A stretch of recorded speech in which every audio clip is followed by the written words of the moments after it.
North America. Good morning, North America. Good evening, Israel and Europe. I'm Bob Cates, the Toronto chair of Canadian Friends of Peace Now. This morning, we're going to meet Daniel Roth and Maya Rosen, watch their PowerPoint presentation, and interact with them through a question and answer opportunity hosted by our board member, Saul Shep. Not to preempt Maya and Daniel's description of the Jewish National Fund, I want to mention one important difference between today's webinar and many others. We often read articles or hear talks in which the presenter describes serious problems without offering plausible solutions. Today, Rosen and Roth will describe a significant barrier to a two-state settlement between Israel and Palestine, and they will describe specific, realistic, constructive actions that can be taken to ameliorate it. For those who want to dig a bit deeper into the issue, Canadian Friends of Peace Now will be sponsoring two films at the Jewish Toronto Film Festival, including Blue Box, in which documentarian Michal Weitz explores the history of the Jewish National Fund, blue boxes, and the role her great-grandfather, Yosef Weitz, who is Israel's father of the forests, played in creating the blue box and the JNF that Maya and Daniel will be describing in a moment. First, a brief note on Canadian Friends of Peace Now. Peace Now, Shalom Ashav, is an Israeli Zionist organization that was founded in 1978 when 348 Israeli soldiers and reservists called on Prime Minister Begin to go beyond his historic agreement with the Egyptian President Anwar Sadat and negotiate an equitable two-state solution with the Palestinians. Since then, it has grown to become Israel's preeminent peace movement with support groups in Europe, North America, and South America. Our past webinars are available online at our website, including our 27 February website, in which Avnu Gravanu of Breaking the Silence and our own Dana Mills discuss the upswing in West Bank violence caused by extremist settlements. Canadian Friends of Peace Now is a Zionist organization that supports the establishment of a two-state solution through education and advocacy in Israel and Canada. We are a nonprofit registered charitable organization that promotes Peace Now in Canada and sends money to Peace Now Israel to support its educational efforts. If anybody who's watching is able to provide financial support, we will certainly welcome it. Now to our presenters. Daniel Roth and Maya Rosen published a progressive Jewish response to the discriminatory policies of KKL-JNF early this year. It's 38 pages long. It's a very good read, but for those who don't have time to invest, they're going to be doing a PowerPoint presentation that will summarize the important points. Maya Rosen grew up in Pittsburgh, moved to Jerusalem, and she's currently a graduate student in history at Hebrew University. She's also an activist, initially with Breaking the Silence, currently with All That's Left, an anti-occupation collective. She supports herself through employment as an editor and translator.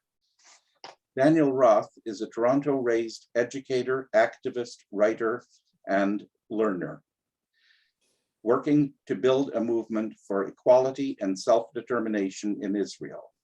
He's the co-founder of Solidarity of Nations. I hope you'll correct my pronunciation. Ashvat Amim, a critical, thank you, a critical language learning cooperative, and This Is Not an Ulpan. He's published in the 972 magazine and Jewish Currents. Dr. Saul Shep, who will handle the question and answer, is a member of the CFPN board. He has a breadth of knowledge gained from reading, attending seminars, and regular travels to Israel. Over to you, Maya and Daniel. Thank you so much, and thank you so much for having me and Daniel today. We're really happy to be here with you and to be able to share a little bit about our work and our process of this report. So I'm just going to start with a little bit about how this report came to be, and then I'll hand it over to Daniel for some more introduction on the JNF itself. So in terms of this report, Daniel and I started thinking about it around the time that the KKL-JNF, the Israeli board of the JNF, was set to vote on the prospect of formalizing the legality of the institution purchasing land in the West Bank here in Israel. That was in February of this last year. And I think that was a bit of a wake-up call for me and Daniel and for other people in our circles as well, that would be a huge kind of vote would pass. And as we thought together about ways that we could counter such a move, I think it became increasingly clear to both of us that we actually didn't sufficiently understand how the JNFs, and at least I had a sense, and I know Daniel had too, for a long time, that the JNF was involved in problematic work. I remember when I first started getting involved in anti-occupation activism in the West Bank, being in the settlement of Susia in the South Hebron Hills and seeing there a plaque that the settlement archaeological site was donated by a JNF Abroad. And that registering is something that I had grown up with the JNF. I'd grown up with blue boxes as a core staple of my childhood and synagogue and day school life. And remember sort of noting that moment as, oh, something here is different than what I thought.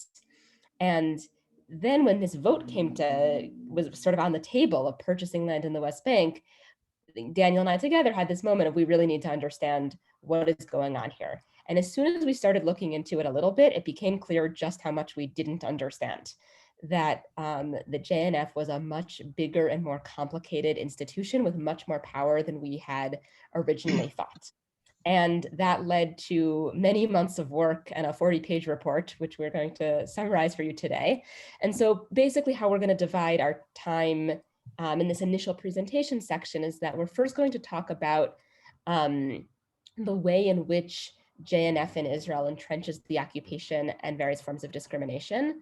We're going to then move on to sort of a brief overview about how this very opaque and very large institution actually works. And we'll conclude by talking about some ways that progressive Jews can counter the problematic aspects of their work. So I'm going to hand it over to Daniel. Okay, I'm going to start the slideshow. So before getting into everything, it's, a little bit of background. KKL-JNF, you can call it KKL, can call it KKL-JNF. JNF was founded in 1901 at the 5th Zionist Congress, and it was founded in order to purchase land in Palestine and surrounding areas, notably on behalf of the Jewish people as a whole. KKL is very big. It owns 13% of the land in Israel and had an expected gross revenue of 1.2 billion shekel for 2021. And this is after getting hit as many organizations were by COVID. So it's even bigger before then. We'll talk about that in a moment, but it employs over 1,000 people and operates about 50 fundraising offices in the world. And I think, those are some of the numbers, but I think on a larger scale, on a more communal level, it holds this central place in Jewish consciousness around the world. It's identified with our connection to that place, to environmentalism, to kind of the intercommunal grassroots support for Jewish communities in Israel. So it's like also by the numbers enormous, and also I think in our collective imagination enormous as well. This past year, amid all of this talk about whether JNF and KKL-JNF should be purchasing land in the West Bank, Avram Duvdevani, who is the chair currently, and was voted in October 2020 after the last Zionist Congress, said it's nonsense to say that Kakal has not operated in Judea and Samaria before. And he's absolutely right. He's 100% right. This is part of the history of Kakal throughout. Since its inception, Kakal has aimed to support Jewish settlement in Israel and has done so through these dual tactics of purchasing land and strategic environmental projects. And importantly, both of these projects have contributed to intentional displacement and erasure of Palestinian communities. And that continues to this day on both sides of the Green Line. So we're gonna hear a little bit about that, but it's also important to say that today is Nakba Day. And it's the day Palestinians mark the beginning of mass displacement that began in 1948. And this discussion shouldn't be seen as separate from that, but intertwined. A major example of this is that the state of Israel transferred Palestinian refugee land in the years following 1948 to Kakal in order to avoid having to give that land back to Palestinian refugees in accordance with UN resolutions. So about 1.5 million of the 2.5 million dunam that Kakal holds is land that belongs to Palestinian refugees. And you know, it's very, very important to understand the real estate scope of all of this. Because in addition to tree planting, Kakal, as we said, owns 13% of the land, and the major part of their power and their resources comes from these real estate holdings. We found in 2019, when their revenue was 2 billion shekel, that 84% of that came from profit from those real estate holdings, and only actually about 4.5% came from donations. So their real estate holdings are really the key to their massive resources and kind of how they operate on such a mass level, and why we refer to them in the report as really a state within a state.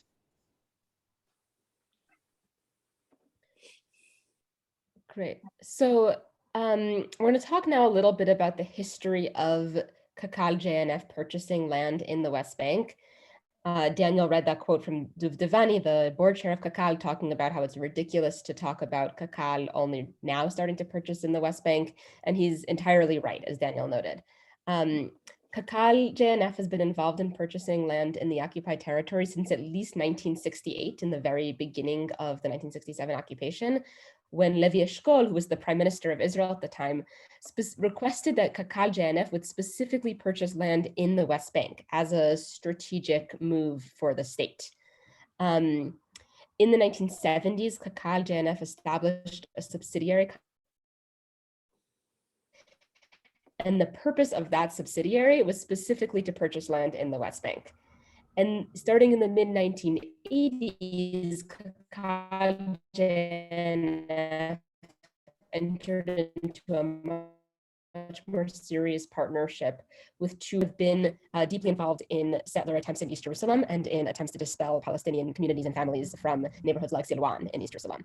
And more recently, in 2014, an Israeli journalist, Raviv Drucker, uncovered an internal Kakal document that talked about the organization's work in literally dozens and dozens of settlements. I think it's important to talk about that in this Drucker report. It's clear that Kakal JNF is building infrastructure in settlements, like including parks, bike paths, things like that, but they're also purchasing the land that some of these settlements are built on. And so they're complicit in a very deep sense in the settlement enterprise and in the expansion of settlements. So a few sort of just more specific examples. We mentioned Kakal JNF's work with Elad and Ateret Kohanim, and Silwan in East Jerusalem has been involved in a decades-long suit with Kakal JNF about the Sumarin family, who's a family who's lived in their home for many decades, who Kakal JNF is working to evict, essentially. Kakal JNF acquired the property through an unjust application of what's called the absentee property law, and have been pushing forward a court case since then to evict the family. The Palestinian village of Susia in the South Hebron Hills is another example of a place where KKL-JNF has tried to evict communities. You can see this image here is of KKL-JNF fundraising materials where they're touting Susia as this great cultural and event site and the archaeological finds that have been found there, without mentioning that this is the site that belonged to a village full of people who were forcibly removed from their homes. KKL-JNF owned land was also given to the Efrat Regional Council, and that was used for the construction of 800 settlement housing units in an area that's called E2, or the Anachla area, which is a very problematic area because of the way it cuts off Bethlehem from the south and is a serious danger to the viability of the two-state solution. And this is where Givat Tam, which is a somewhat notorious unrecognized outpost, now stands.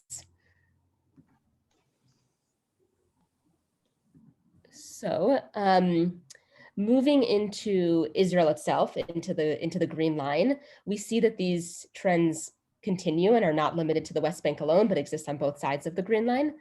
In the Negev desert in Israel's south, KKL has planted a forest on top of the Bedouin village of Al-Arakib. Residents have refused to leave the village, and the army has now demolished this village over 200 times. Not far from there, KKL is also complicit in the demolition of another Palestinian village called Keren, which is a place that's been in the news as well. In the Galil, in the Galilee, KKL has had a strategic goal of trying to purchase land in a way that will impede upon Palestinian growth and development. And Duvdevani, who we mentioned earlier, has talked in interviews about an explicit attempt by KKL to outbid Arabs from local communities who are trying to purchase land in the area to try to make sure that strategic land in the Galilee remains under Jewish ownership. So these are really just a couple of examples and are true in JNFs Abroad, where JNF USA, JNF Canada are both contributing. So JNF Canada in particular, we can talk about here, is contributing to a settler outpost of Hilltop Youth called Givat Oz V'Gaon in Gush Etzion. JNF USA donates to the David Horowitz Freedom Center, which is a group that's a recognized hate group in the United States, as well as to a variety of other settler projects. So we'll talk a little bit more later about the relationship between JNFs Abroad and KKL-JNF, but I think it's just important to understand that at all levels, within the West Bank, inside of Israel proper, JNFs Abroad, there's a lot of work that is going towards advancing the settlement enterprise and ensuring that only Jews are able to purchase land in Israel. Okay, so we're now going to transition from sort of some of the problematic work that KKL-JNF is involved in towards talking about how the organization itself works. And I think it's important to note that we see these two sections as really related. So in Israel, there's a lot of mainstream criticism of KKL-JNF for corruption and mismanagement. There was a 2018 investigative report by the Israeli Justice Ministry, which went so far as to recommend dissolving KKL-JNF because of the issues of corruption and mismanagement. And for us, it's important to understand how the issues of organizational corruption and funding in the West Bank overlap and also reinforce each other. So in other words, because of mismanagement and secrecy, there's been the ability for there to be a tremendous amount of spending in the West Bank by KKL-JNF with very little to no oversight. This includes a case where 2 board members spent 100 million shekels on purchases in the West Bank between 2017 and 2020 behind the backs of the rest of the board.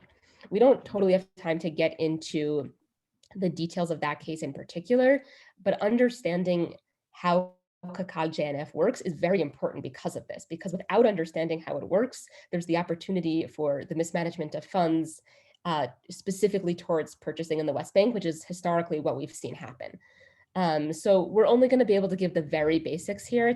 As we said, it's an incredibly complex and opaque organization. I think if people have more questions about any of the details of this, it's something we've spent a lot of time on, and we're very happy to answer questions more about this in the Q&A.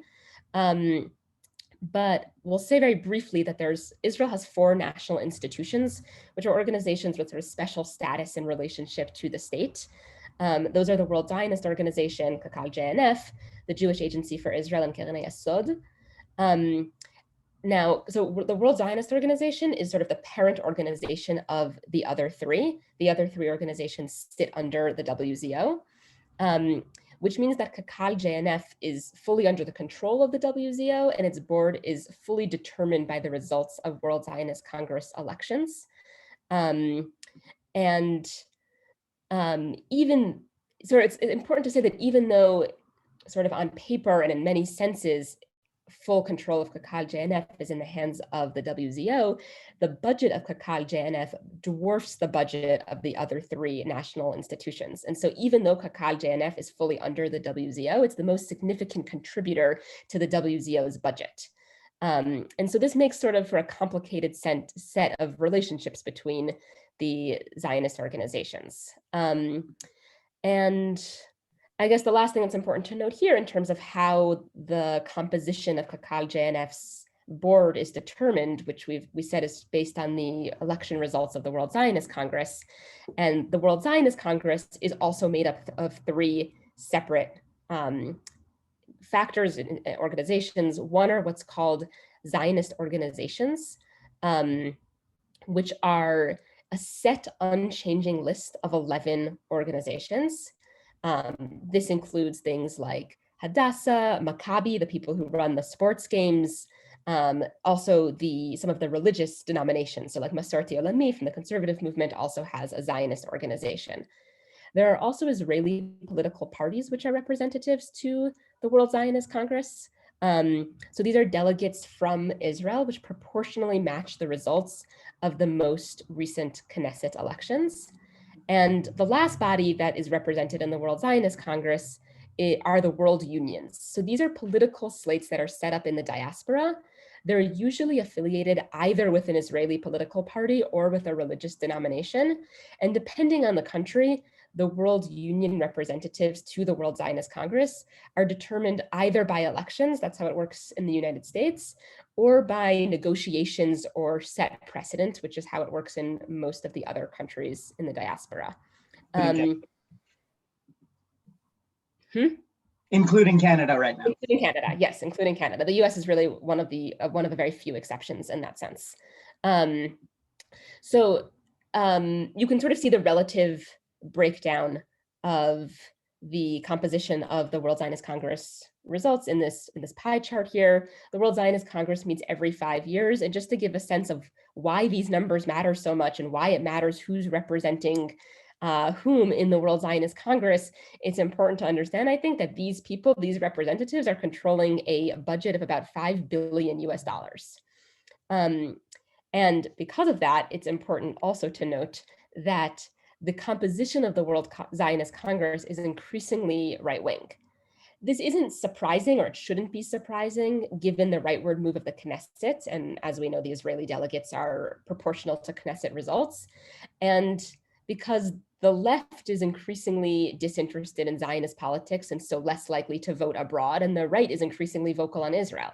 And so these two trends together of sort of the split around Zionism and Israel engagement in the diaspora and Israeli parliamentary politics in Israel sort of explain the general rightward shift of the Zionist Congress as a whole. Okay, so we want to take a minute now just to talk about the relationship between KKL-JNF and the State of Israel. I'm going to read another quote now from Avraham Duvdevani, the chair of KKL-JNF, the current chair who we've mentioned a few times now. So he stated in a recent interview, as long as the State of Israel exists, they will need JNF, which does things that the state does not do for one reason or another.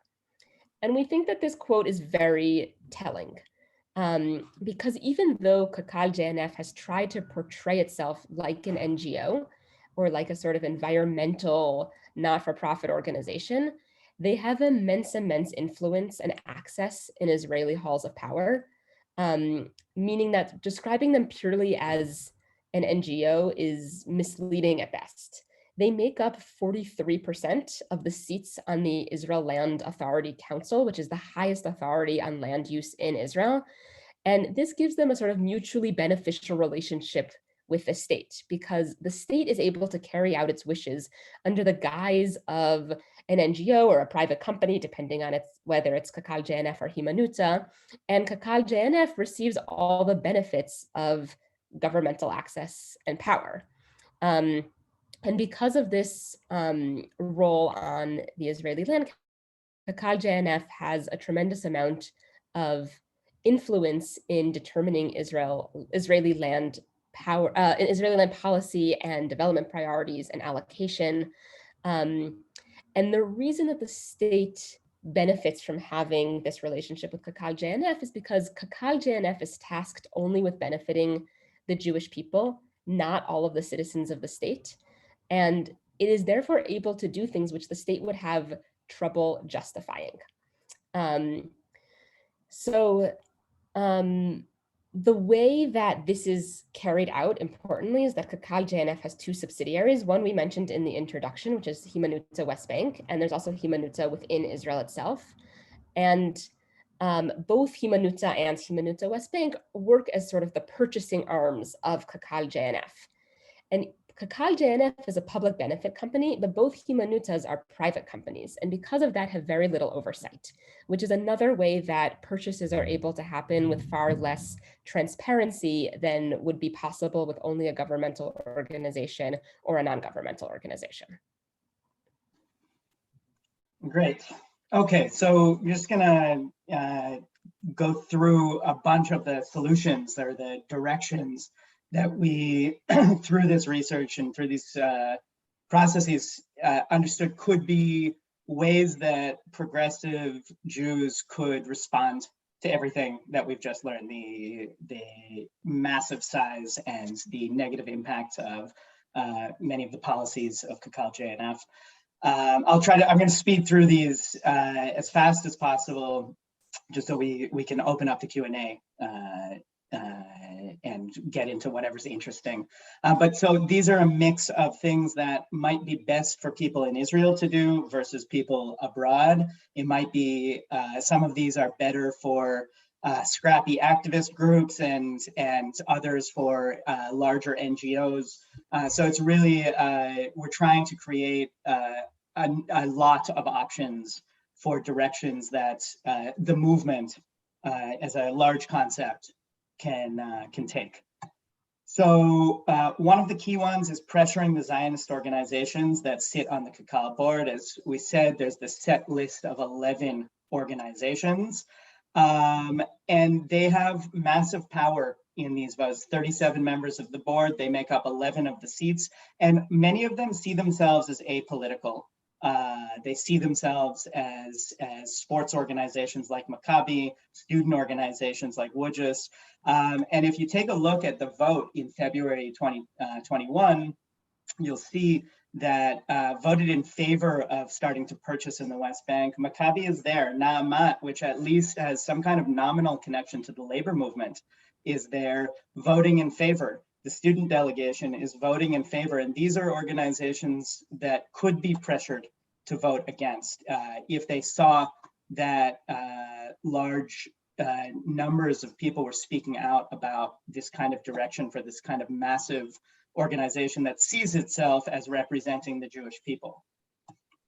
Another direction, playing in the Zionist electoral arena. So as we said, this is how the World Zionist Congress is decided, and shifting the composition to be more progressive could have massive effect. Get out the vote campaigns where there are elections, and potentially pushing for elections if it seems like it's the right thing for a given country. In the US, where there are elections in 2020, 1% of eligible voters voted. So there is a lot of room for growth, but it's important to also understand that there's risk there, because when in the last election, there was a coalition of left groups that got together, a larger coalition of right groups got together and doubled the number of votes that left coalition got. Thinking strategically about how to work within Zionist federations and diaspora communities, thinking about how to build up more power in those spheres. Working in the Israeli electoral sphere, as we mentioned, Israeli electoral results have an impact on what the WZC looks like. And in general, working to encourage progressive diaspora Jews to take leadership in KKL, the 3/4 of the representatives in the WZC come from abroad, but the vast majority of people who take up the positions in between the Congress, one Congress and the next, are Israelis, usually just because of time zone and language issues. Nationalization, as we said, in many ways, KKL is a state within a state, and in many ways, the land is treated as state land. And it might be worthwhile for a movement push to come to dismantle this organization and put its various responsibilities under other national ministries, like the Ministry of the Environment when it comes to all of the forested land. This is something that even Yair Lapid has pushed for in 2015. We've seen it historically with organizations like Etzel, the Rothschild Families, Palestine Jewish Colonization Association. There are national Jewish organizations that have been nationalized by the state of Israel in the past. And so this could be a direction. There is a particular section 3A in the Memorandum of Association of KKL that has been the subject of legal debate, and there are opinions that have been established both from progressive members of the board and right-wing members of the board, saying on either side of this debate, the sentence in question is whether KKL-JNF can operate in the state of Israel in any area subject to jurisdiction of the government of Israel, and whether Area C of the West Bank is covered under that or not. So progressive members have gotten legal opinions saying, no, it's not, and others have gotten the opposite. But this could be something to push for, and a way of sort of creating some borders around what KKL-JNF can do. International JNFs, probably of interest to many of you. As we said, KKL-JNF does get relatively minimal funding from JNFs Abroad, but it could still be a really useful target because I think the global imagination of JNF as the green tree planting organization, that could be challenged. And that could help to shift the power imbalance. So ways that this can happen is through education in our communities, challenging JNF charitable status abroad, and pressuring international JNFs to act within the sort of both laws of countries, and we can talk about the Canadian case in particular, where JNF Canada had contravened CRA law, and also pressuring them to act within our community's moral view, and in general encouraging cessation of donations, as long as KKL-JNF acts outside of the bounds of what is okay. And also creating alternative institutions. KKL, as we've said over and over again, KKL is enormous. It's this enormous organization that also does all of the things we talked about at the beginning of this presentation, and also funds youth movements, including the youth movement that I grew up in. And so in order to create a large coalition of organizations and communities that are ready to challenge the work of KKL-JNF, we're going to need to create alternative institutions for connection, for support, for both communal support and financial support. This we have on the slide just this one example of the Progressive Israel Network in the US that is this coalition that has strengthened all of these organizations in their work and led to them being able to speak out more on more issues because they're doing it together. So I'm going to stop sharing. Yes, that's the button. And we can slide into the Q&A now. But that's the I guess I'll just say one more time, this is the very short version of a very in-depth report. So, there's a lot to unpack, I know, in every single one of those slides that we just read. Over to Saul in just one moment, but first I had a question, which was that as I listened to your presentation, as I read the report, I kept coming up with names of communities and people who have been very, with whom Peace Now in Israel has been very involved. Among them, every time I read Silwan, that's been one of our really major foci. And then you mentioned the Kasia family and number of other people and communities where Peace Now has been involved. So I wanted to ask you, did Peace Now give you any assistance in preparing this report? Were you able to collaborate with people such as Hagit in Peace Now? Yes, an enormous amount. In particular, Hagit Ofran, Settlement Watch is, I think, maybe the most knowledgeable person about all of the work. Everything that we wrote in that first section is sort of put together research by other people, including first and foremost, I don't think I'm overstating, from Hagit and the people that she works with in Peace Now. It's really invaluable. And I think our report, the parts the second part and the third part, so the part that's unpacking how this organization works, what are all the levels of power and resources and how it all comes together, and the kind of directions that we can take as a movement, those are the parts that we had to really build anew. But the work of Peace Now and Hagit in particular is the the total basis for that first section. And importantly, we worked in person with Hagit on this, and we're in constant contact with her throughout to make sure that we were understanding everything correctly, and to go over if we sometimes found something that was helping Hagit in some of her work, and vice versa. So there's really a deep and close connection.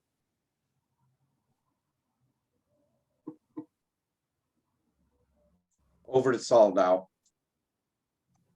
Okay, we have quite a few questions. They're coming in more quickly now, but I'm going to start with a very simple one, which Joel Eisenberg posted. What does KKL stand for? I understand Lehit Kayem is not the same as national.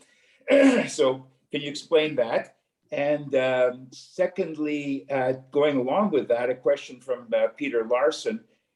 How do you explain the need for continued existence of the JNF to someone who is not a Zionist? Sure, I'm happy to, I'll take a first stab at those, and Daniel, if you want to jump in, please do.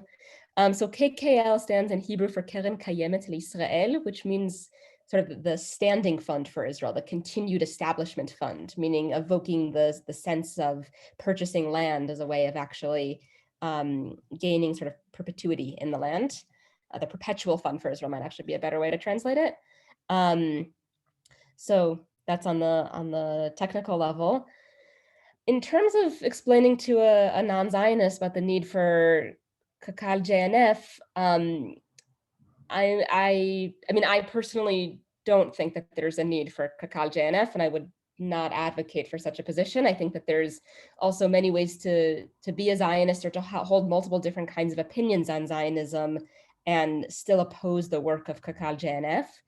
I do think that there is work that KKL-JNF aims to carry out, which is important, some of the environmental work, educational work.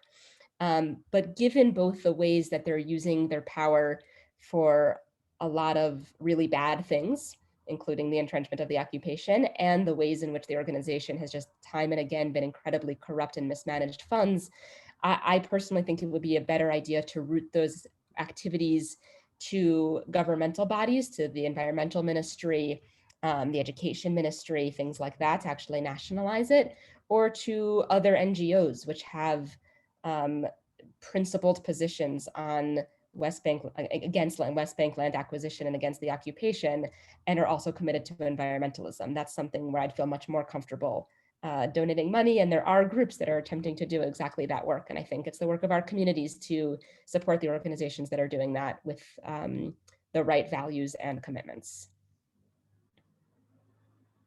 Yeah, I guess I'll just add to the why do they still exist is, as Maya mentioned in the presentation, it's useful for the state to have a massive organization that owns an enormous amount of land and carries this kind of power that the state can, that only serves the Jewish people. Having that tool for a state that sees Palestinians as second class at best is something that I think that successive Israeli governments have found useful for the last 74 years. And that's why it exists. Okay, next question. Gita Baak asks, how can we speak to Israelis about the need, about the loss of Palestinian land and displacement? I mean, how, and this is, do they not feel guilty about this? Obviously, this is an ongoing issue.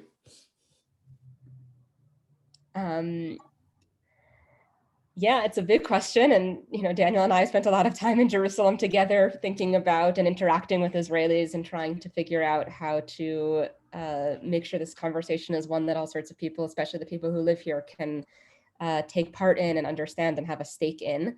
And I guess, at least for me, it's just, I truly believe that Israelis do have a stake in this, and that it is having an equitable and just resolution to what's going on here is the best thing, both for Israelis and for Palestinians and for all people who live here. And so having those conversations is important. I think there's a lot of different resources and tools out there that are resources both, I think, for diaspora communities and for Israeli communities. The movie that was mentioned in the introduction, which Canadians for Peace Now, I think, is co-sponsoring or involved in screening at the film festival, about the blue boxes, which is made by Yosef Weitz's granddaughter, who Yosef Weitz was one of the very involved in early Israeli land policy. It's a movie Daniel and I actually watched together as part of our research. Is an excellent film. And I think those kinds of resources, which have a lot of information and are also from a specifically Israeli lens of what does it mean to live here, and to grapple with the reality that the cities and towns and homes we live on used to belong to another people who were dispossessed of their homes. They're not simple questions, but I think sort of being actively engaged in that process is the only choice we have.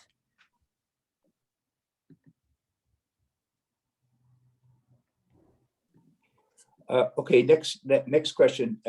What do left-wing KKL board members say at meetings and publicly about these activities in both sides of the Green Line? And also, Marie Rubin asks, what about the Arab parties in the PA? Do they not have? We don't hear anything about them complaining about KKL. In terms of the left-wing board members, they are a minority at this point, and arguably have been for a long time. Though previous to Avram Duvdevani was a labor representative chairing the board, much of this kind of behavior, what Maya mentioned about, the 100 million shekels going without, there's been a long history of both mismanagement and sort of a right-wing sensibility to the direction of KKL-JNF.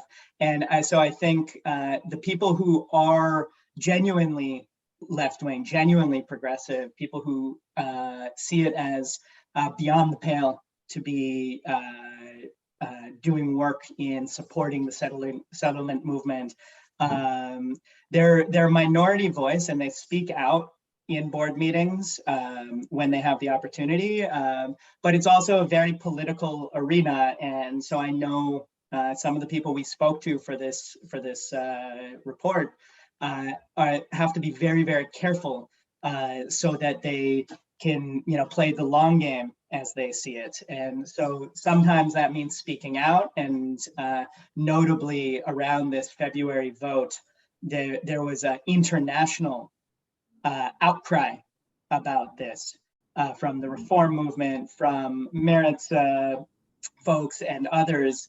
And that actually was what shook the ground around this and stopped that vote. It allowed those board members who did want to speak out to know that they had a massive voice behind them. So it's a very political arena. It's like a mini version of how society works, how a government works. These are representatives who are looking for the people out there who support their position, so that they know they can come into a meeting and say their piece and maybe win. On the second question, I think if you look around, you'll see a great deal of criticism about KKL policy from Palestinian organizations and communities, whether you're talking about in settlements in the occupied territories, or in places like the Negev, where this winter there was a very particular situation.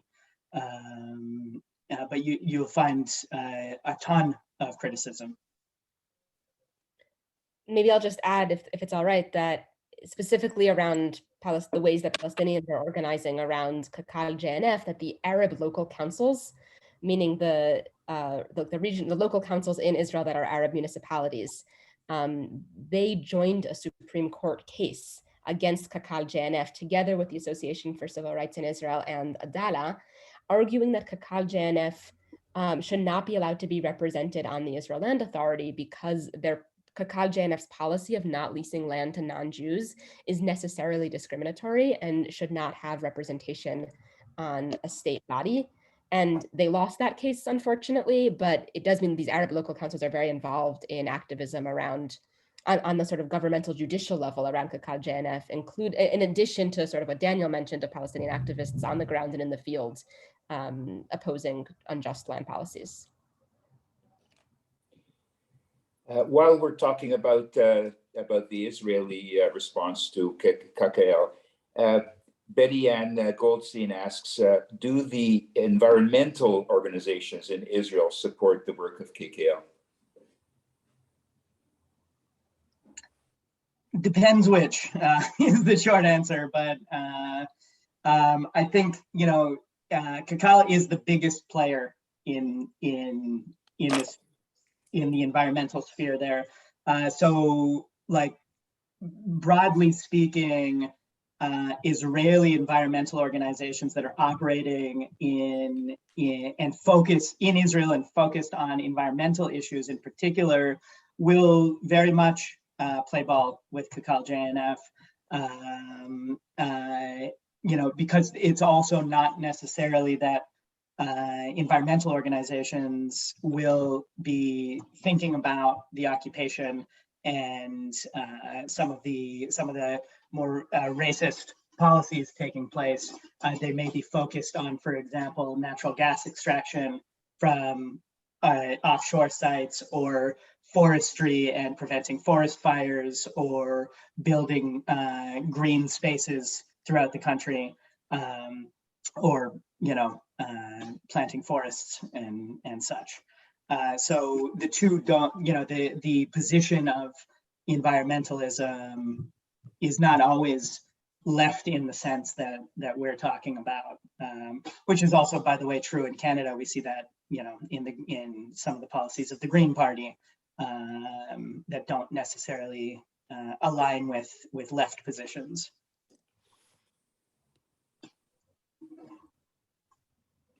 Okay, I have a few questions about Canada and JNF Canada. First of all, David Cohen from Montreal asks, he understands that the CRA has already ruled that it's a violation of Canadian policy to support development projects in the occupied territories, and JNF says it will not do so. First of all, is that true? And how does JNF Canada distance itself from the KKL? That's from Michael Cantor. And at the same time, I'm going to just point out that an anonymous person pointed out that the CRA already clamped down on Magen David Adom on the use of ambulances in the West Bank. So is this an issue that we can try to exploit? Yeah, so yes, there has been a whole series. There's been a history of JNF Canada doing work both in occupied territories. So, for example, in that settlement outpost that Maya mentioned in Gush Etzion, which is CRA ruled about.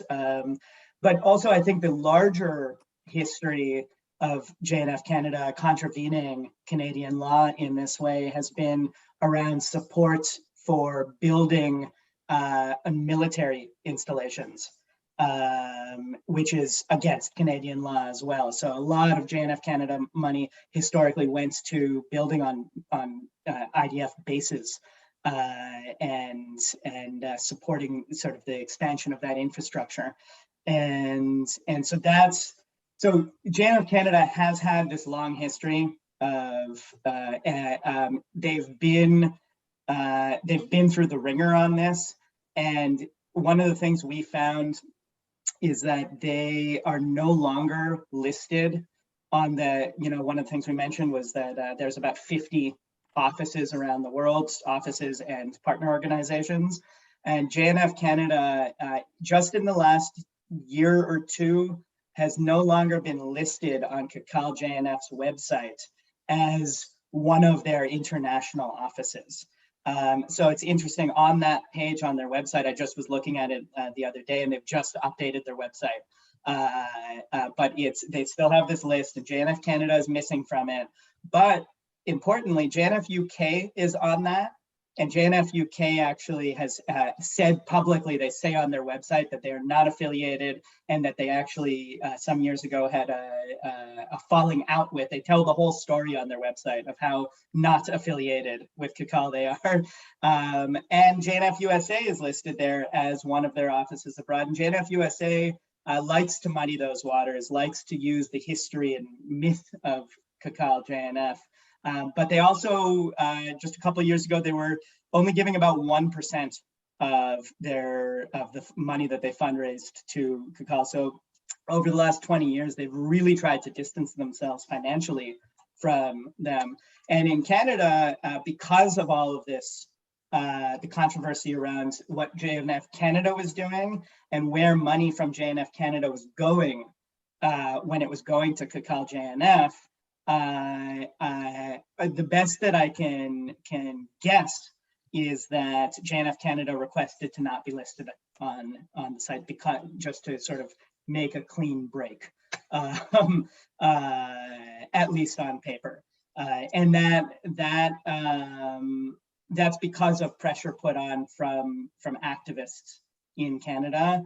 And I would urge people to look at CRA records and ensure that as long as JNF Canada exists and is doing this work, they're doing it not only in line with Canadian law, but in line with the morals and ethics of our community.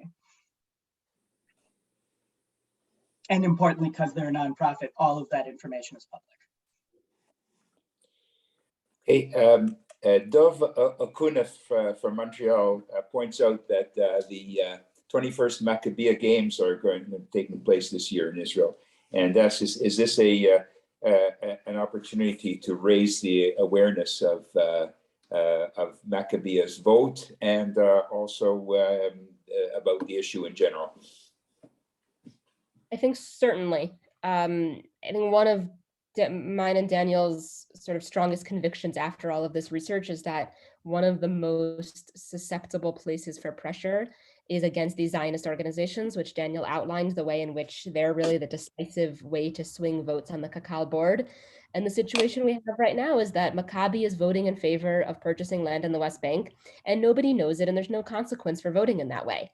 And Maccabi is not, it's ostensibly a sports organization. It's not supposed to have any sort of stand on any amount of Israeli policy. And there's probably some Israeli who involved in the organization who was appointed to the position of sitting on the KKL board and is voting in line with his or her own beliefs or interests without any kind of accountability to the larger organization. And that's allowed to happen because it's totally unknown and unseen right now. And I think that as soon as there becomes a price for voting in favor of West Bank land acquisition, that's something that could certainly change. And if people no longer want to participate in Maccabi basketball tournaments at the local JCC or come to the Maccabi games in Israel because they don't want to be involved in actively entrenching the occupation, hopefully that would give a really different reality to the way that these sorts of politics play out on the KKL-JNF board. And so I think definitely something like the Maccabi games, which in Israel, but also I think this is something that could happen in every local Jewish community, putting pressure on these kinds of institutions is a really promising path forward.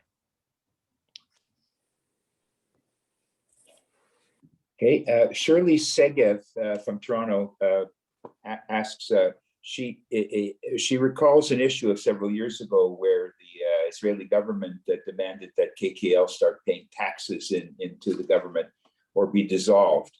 Has that happened, and is that a possible way to fight against KKL?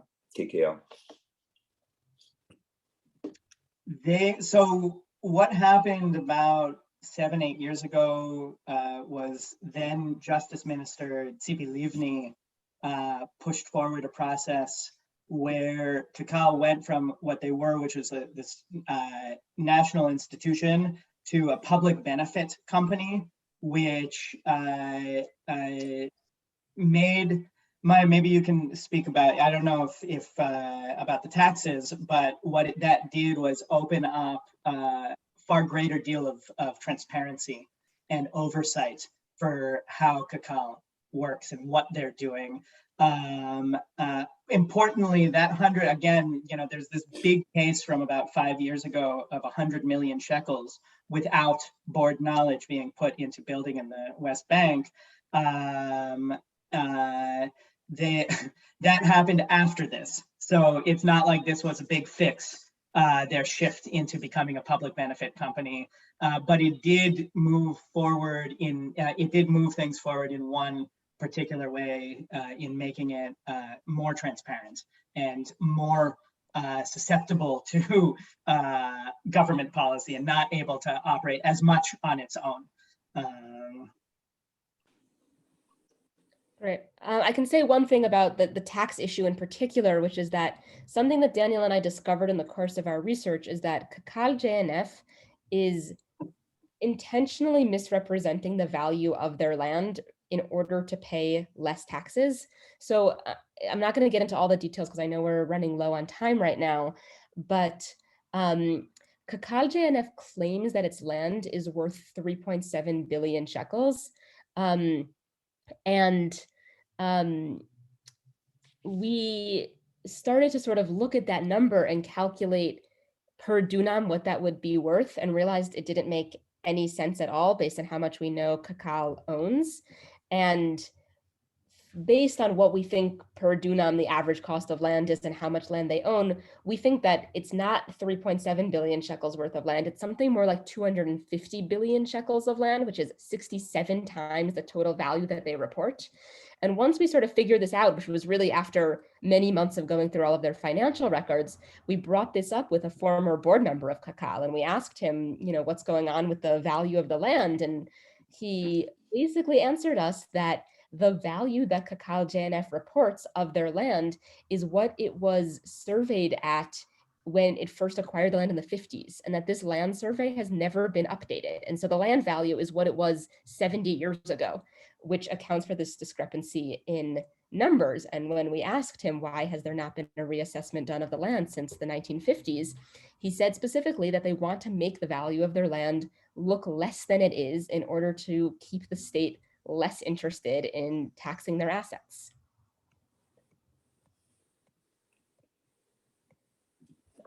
First of all, I just want to make a correction. The question about the Maccabea didn't come from Dov Okunov, it came from Eileen Hyman.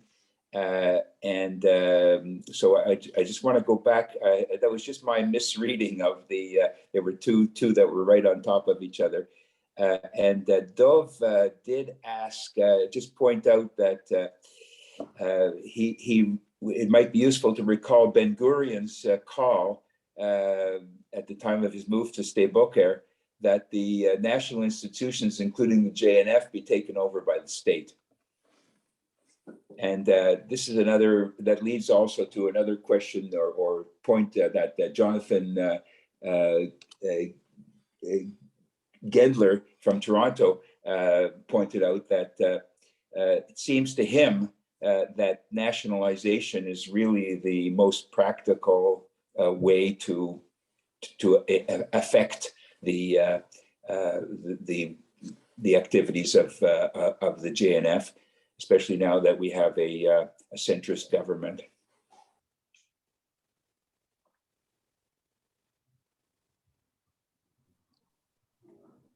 Do you want to respond, Daniel? Do you want... Go ahead, sorry. Yeah, I think that nationalization is a really interesting option. I think that given the size and power of KKL-JNF and the different actors in the field, it's important to be pursuing more than one avenue of change at a time. And so I wouldn't have that be our only strategy, but I do think it's a really important one, in part because it has some mainstream Israeli support. So I think Daniel mentioned Yair Lapid, who is as close as you get in Israel to a centrist, has supported the nationalization of KKL-JNF, again, more for corruption issues than for occupation issues, but maybe that's actually a coalition that we can build. And sort of the main difference between state policy and KKL-JNF policy is that the state, at least nominally, has an obligation to all of its citizens, whether they are Jewish or not, and cannot discriminate land purchasing on the basis of religion or ethnicity, which is not true of KKL-JNF, which only leases land to Jews.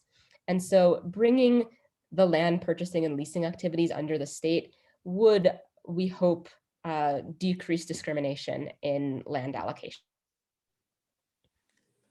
Yeah, and just to say, I think, our understanding of that kind of push, that would centrally be something that would be most powerful coming from Israeli communities who are pushing their government to nationalize this institution.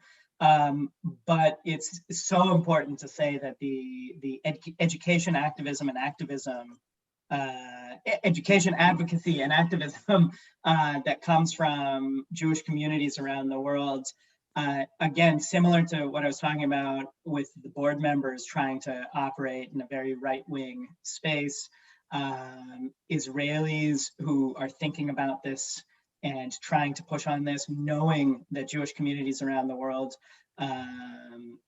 support them in this push and are building movement around this kind of push, is essential. So something like nationalization that could bring center and left together could also be something that would come from around the world. Several people are coming back to Canadian JNF. First of all, Ruthie Axelrod Pinto asks, so where does the Canadian JNF money go to? And then Reuven Schultz, who's a board member in Montreal, asks for those who cannot detach themselves from their attachment to JNF, want to support it, but oppose settlements. How could we Canadians influence the priorities of the JNF. And thirdly, Brent Blyer asks, is there still something that can be done to challenge the charitable tax exemption of federations other federations that might share money with the JNF? Yeah, so I think in terms of what the money from JNF Canada goes to, you can look, I'm just looking for our link to their CRA report from the last one that's posted, but it's all online. Canada Revenue Agency has it all there, and you can see the organizations that they support, and then you can look up those organizations and understand that this is what we did in doing this reading. We looked at the last few years of CRA reports, and that's available for everyone to do. If I can find that link, I will. I'll post it in the chat. The second question of that was what can be done about challenging charitable status of other organizations? Did I understand that correctly? Well, he said federations that share funds with the JNF. I'm not sure if they do or not.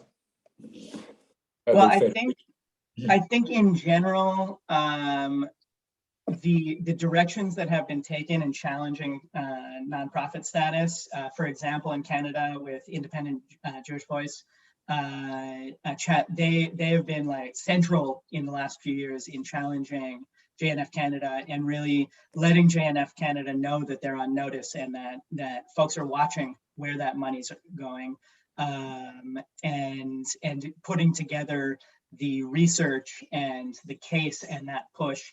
And I think that's work that has been done, is continuing in, for example, the IJV case and in our research, and that is continuing. And so I can be in touch with people if people want to get involved in finding out, in being a part of that research. A large part of this, I should say, is research. It's just straight, old-fashioned research, trying to find out, because most of these organizations don't want a clear path, a clear view of where all the money's going, how it's going, who controls what.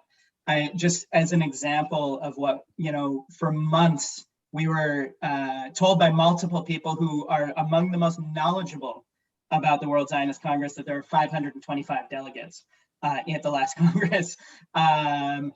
We then came across that there were 755, and that was because in general, people were just not counting the 230 delegates of the Zionist organizations. Why? Just because that's how they talk about it, because that's how it goes. Or that the 37th member of the KKL board is a representative from the World Zionist Organization, from the Zionist Council, which we only uncovered in the last week of our research how this position was found. And it was really, we had many interviews with the most knowledgeable people about all of these issues. And these are just two examples of things that sort of fell through the cracks that people didn't have answers to, because it's made large and opaque on purpose. And that's also true for the way the money flows between countries and what the relationship is between an organization like JNF Canada and KKL-JNF in Israel. And so the very long now short answer is that the research needs to be done to follow how these organizations work and where the resources flow. And then we can make knowledgeable challenges. And just to also just touch on something I saw in the chat from Shirley Segev about sort of all of the synagogues in Toronto having KKL signs out. I think having that information and then building conversations, educating people, I think is the #1 thing that we can do right now. Letting people, showing the movie Blue Box is very important thing, talking about the information in this report, talking about how it reflects our morals and values as a community, and shouldn't, and really doing the work right now to build a knowledge base, a collective knowledge base, because the prevalent idea of KKL-JNF is still the green organization with the blue boxes. And it really should be the organization that has been a part of displacement and entrenching occupation for decades. We have, you said in any case that the donations from countries like Canada don't make up the largest part of KKL's budget income. What Donald Schwartz asks, can you provide any kind of a breakdown about the type of land and the sources of rent or property sales that KKL derives its income from? Sure. I mean, in general, KKL-JNF owns quite diversely across Israel. So I don't have the specific numbers on, what percentage is coming from commercial real estate versus private real estate, but I think the general point that about 84%, I think in the numbers that we have from 2019, but within a few percentage points of that in several different years that we looked at in the past decade, of KKL-JNF's budget is coming from real estate. And that KKL-JNF owns 13% of the land in Israel, and a much higher percentage of the Israeli population lives in land that is owned by JNF. So they own very valuable land also, I think it's important to note. Okay, we're getting to the end here. Does the KKL take any public position on these controversial issues like the Palestinian evictions, such as Susia? I mean, do they justify them or do they just try to ignore them? They're definitely taking a public position in the sense that they're actively promoting them. So KKL-JNF is the side in the court case that is trying to evict the Soumarine family in Silwan, for example. And I think that the argument that they would give is that it's about land ownership, and technically they have legal rights to this house in Silwan. They don't have a response to the fact that they acquired this property in a way that's unjust and not consistent with other ways that just court proceedings should be carried out. I think in general, they don't take strong positions on particularly political matters, and instead their positions are reflected more in their deeds and the way that they behave. And also another complicated part of this is that they often offload the responsibility to Himanuta or Himanuta West Bank, the subsidiaries that we mentioned, which are their purchasing arms. Okay, Bob, do you have any further follow-up questions at all?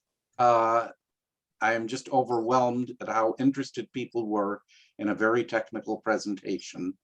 And obviously it's because Maya and Daniel made it so interesting and accessible, but I'll leave it to you to do the thank you, Saul. Okay, so we're going to wrap up then.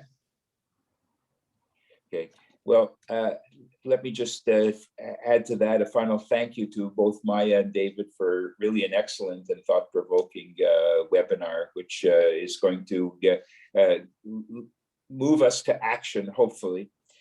And I also want to thank everybody who participated and who lasted until now on behalf of the Canadian Friends of Peace Now. And in closing, I just remind you that all of our activities here in Canada and in Israel are funded by donations, which we receive from our Canadian supporters. So please think about that.